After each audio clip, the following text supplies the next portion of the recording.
जो कि district court के जज और अभी करंट में अधिवक्ता है।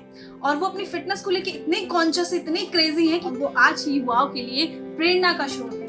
युवाओं के लिए नहीं, यूं कहें कि हर उम्र के व्यक्ति के लिए, जिनका नाम है के शर्मा।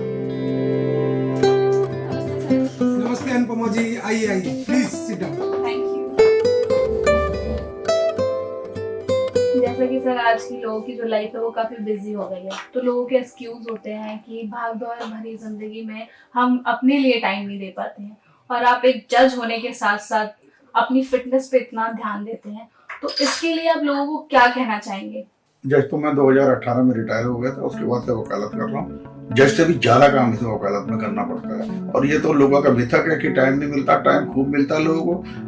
सुबह को उठेंगे नहीं, रजाई में पड़े रहेंगे, बिस्तर में पड़े रहेंगे और कहेंगे हमें टाइम नहीं मिलता, हम थक गए। थकता कोई नहीं है भाई। थकने का तो एक कंसेप्ट लोगों ने माइंड में बना रखा है। जिम करिए, खूब करिए, बहुत अच्छी तरह करिए। मैं 2 घंटे सुबह करता हूँ, 2 घंटे शाम को करता हूँ, फिर अपनी वकालत करता हूँ। कितने टाइम पहले से आप जिम कर रहे हैं? 32 साल करते हुए हो गए मुझे जिम।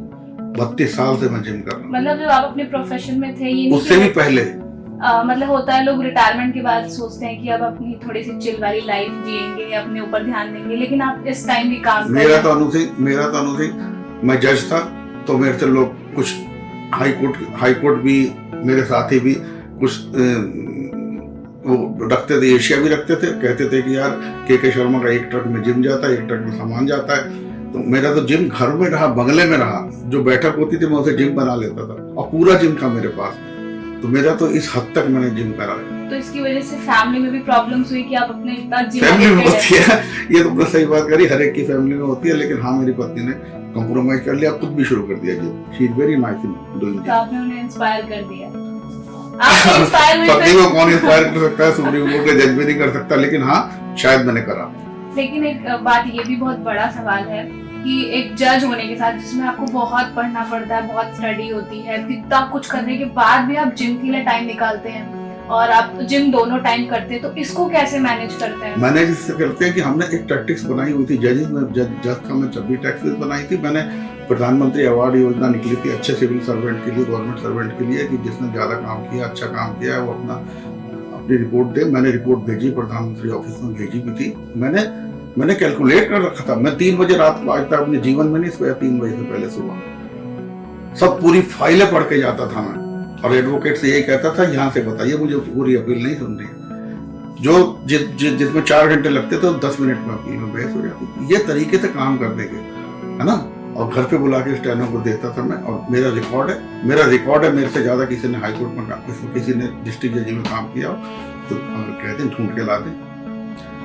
ये भी किया, लेकिन अपने तरीके से काम किया हमेशा। कभी ऐसा हुआ कि आप अपने किसी इम्पोर्टेंट काम की वजह से आपने अपना जिम स्किप कर दिया और आपको बहुत ज्यादा उसकी वजह से गिल्ट हो रहा हो, मेरा जिम स्किप हुआ है? पत्नी से ज्यादा तो दुनिया में कुछ है नहीं, ये अपना काम या पत्नी। जब पत्नी नाराज हो सकती है कि भाई मुझे वहां जाना था, नहीं जा रहे, तो और इससे ज्यादा क्या हो सकता है। मैंने एक दिन पत्नी ने कहा कि ये जिम है, ये मैं हूँ, इस पे हाथ रख दो दोनों पर। मैंने जिम पे रख दी तो बोली आपका कोई इलाज है ही। इस हद तक जिम का शौक है, और ईमानदारी है जिम का, ईमानदारी। हाँ, वो ईमानदारी इंसान के अंदर होनी चाहिए, तभी आप किसी काम को कर। देखो बेटा अनु सिंह, ईमानदारी, जो आदमी का करेक्टर घर में होगा वही करेक्टर बाहर होगा, वही करेक्टर सर्विस में होगा, वही करेक्टर घर में होगा। ईमानदारी तो ईमानदारी ही होती है। ऐसा नहीं है कि मैं वहाँ पैसे लेता हूँ, रिश्वत लेता हूँ और यहाँ जिम में आके क्या ईमानदार हूँ। ईमानदार तो हर जगह ईमानदारी होगा, ऑनेस्टी हर जगह रिफ्लेक्ट करेगी। अब आपका जो प्रोफेशन है उससे मैं कुछ सवाल पूछूंगी कि कभी ऐसा कोई जजमेंट जिसमें आपको ऐसा हुआ हो कि आपने गलत फैसला सुना दिया?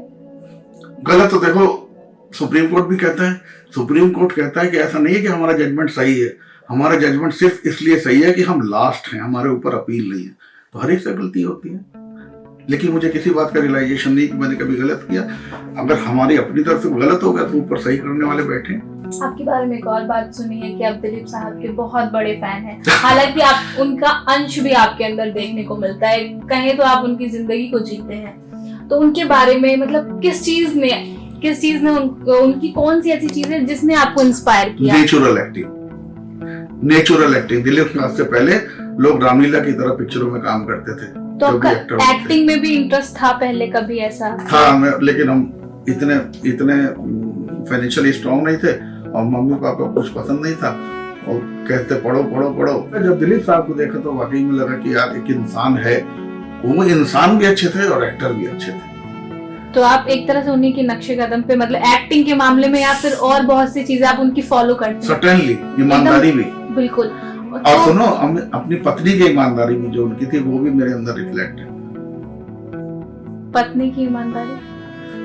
सायरा बानो साहब से कितना मोहब्बत करते हाँ, थे और सायरा बानो वही हमारे अंदर आइकॉनिक जोड़ी मानी जाती वही है। बॉन्डिंग हमारे अंदर भी है। और एक और चीज कि जैसे कि दिलीप साहब का पॉलिटिकल करियर, तो आपका कभी ऐसा इंटरेस्ट आया कि पॉलिटिक्स ऐसा मतलब होता है ना कि अपने उसको देख के जिनको हम पसंद करते हैं उनकी तरह अपने आप को ढालें, तो कभी ऐसा हुआ कि पॉलिटिक्स में जाए? पॉलिटिक्स में करा और हमने अपनी रिटायरमेंट के बाद पार्टी बनाई थी। उससे पहले मेरी बहन अध्यक्ष थी आजाद भारत कांग्रेस, फिर रिटायरमेंट के तुरंत बाद अगले दिन मैं बन गया था।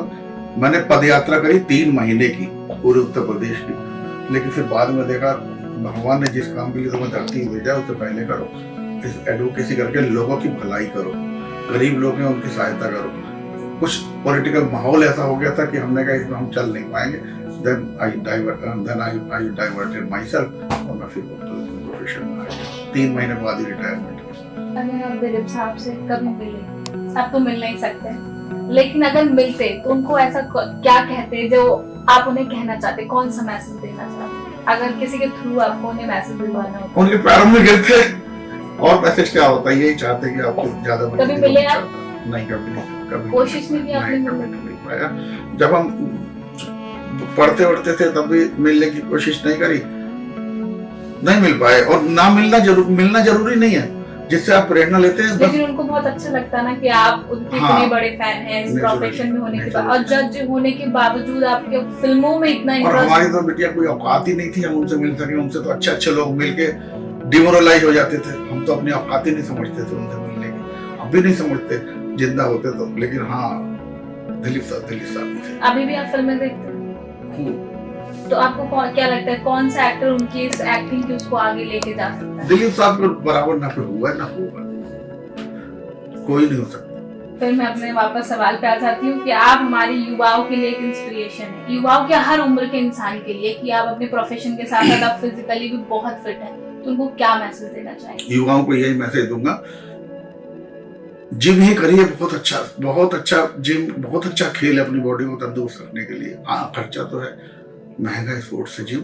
और जिम मैंने बैडमिंटन भी खेला, क्रिकेट भी खेला, बट ये डिसिप्लिन है और खर्चा तो है थोड़ा, लेकिन जिम पूरी बॉडी को आपके फिट रखता है। और आज की जो जनरेशन है वो बहुत डिप्रेशन में जा रही है, तो उनके लिए तो अपने आप को फिजिकली मेंटली फिट रखना बहुत जरूरी है, और आप इस एज में अपने आप को रख रहे हैं, बहुत बड़ी बात है। और इसके आगे तो कोई बात ही नहीं है कि आप अपने ऊपर ध्यान दें, क्योंकि सेल्फ केयर बहुत जरूरी है। क्यों जा रही है? हमारे बुजुर्ग कहते थे, और तुमने भी सुना होगा, कि लोगों ने चादर से बाहर पैर निकाल रखे हैं। इस वजह से लोग टेंशन में हैं। मेरे पास कार भी हो किश्तों पे, मेरे पास घर भी किश्तों पे हो। जब 1 तारीख को तनख्वाह लेके जाता है, कहाँ लेके जाता है? कार की किश्त देनी है, घर की किश्त देनी है, वॉशिंग मशीन की किश्त देनी है। अपने आप टेंशन में ला रखे हैं लोग, है नहीं, होना नहीं चाहिए टेंशन में।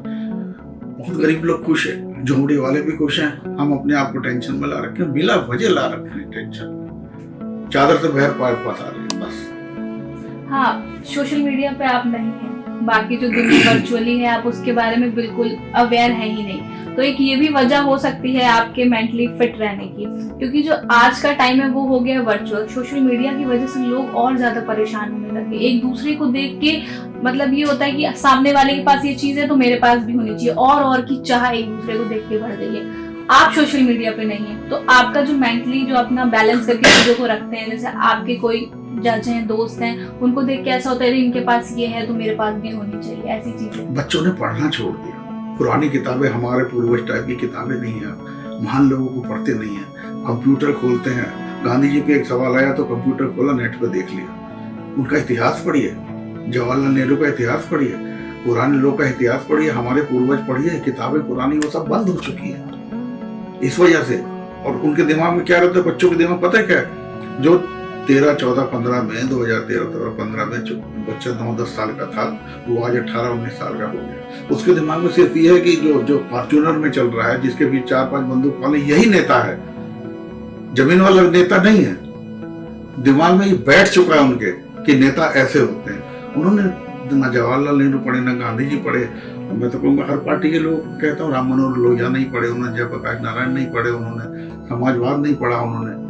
तो मैं हालांकि भाजपा, मेरे कुछ सिद्धांत अलग है, भाजपा के भी लोग थे लीडर पुराने, अटल बिहारी वाजपेयी थे, वो भी हैं, तो उनको भी पढ़ना चाहिए लोगों को। तब लिटरेचर जब आएगा, संस्कार आएंगे, तब बच्चे सोशल मीडिया से हट पाएंगे। मैं तो कहता नहीं हट पाना चाहिए, नहीं हटना चाहिए, लेकिन गलत चीजें देखने लग गए। व्हाट्सएप पे जो मैसेज आते हैं उन पे चलने लग गए बच्चे। फोटो जिनकी है, आपने फोटो क्यों लगाई है? ये राम जेठमलानी साहब की फोटो है, जी। इसके ऊपर मेरा मम्मी पापा की फोटो है, नीचे राम जेठमलानी साहब की। क्यों? तो साफ है, मैंने गुरु मानता हूँ। हालांकि मैं इनके एक दिन चैम्बर में नहीं सीखा मैंने काम, कभी इन्हें देखा ही देखा है, लेकिन हम लॉ पढ़ते हैं, इतनी किताबें पढ़ते हैं। इनसे ऊपर क्रिमिनल लॉ का ना कोई एडवोकेट हुआ ना होगा, आगे भी नहीं होगा। इनसे दिल से मैं अपना गुरु मानता हूँ। आप ज्यादा नहीं मिले, एक दो बार ही नहीं मिले, लेकिन इनके आर्गुमेंट हमने देखे, टीवी में इन्हें देखा, पॉलिटिकल कैरियर इनका देखा मैंने, इनकी अप्रोच देखी हर फील्ड में, पॉलिटिक्स में भी, और राज्यसभा के मेंबर है, तब इन्हें बोलते देखा टीवी पे, मैं इनका बिल्कुल गुलाम हो गया। सर, हम अभी आपके गुलाम हैं, तो चलते हैं आपके जिम एरिया में और वहाँ पे आपके वेलकम बैक। जिम के चीजों के बारे में जानते हैं।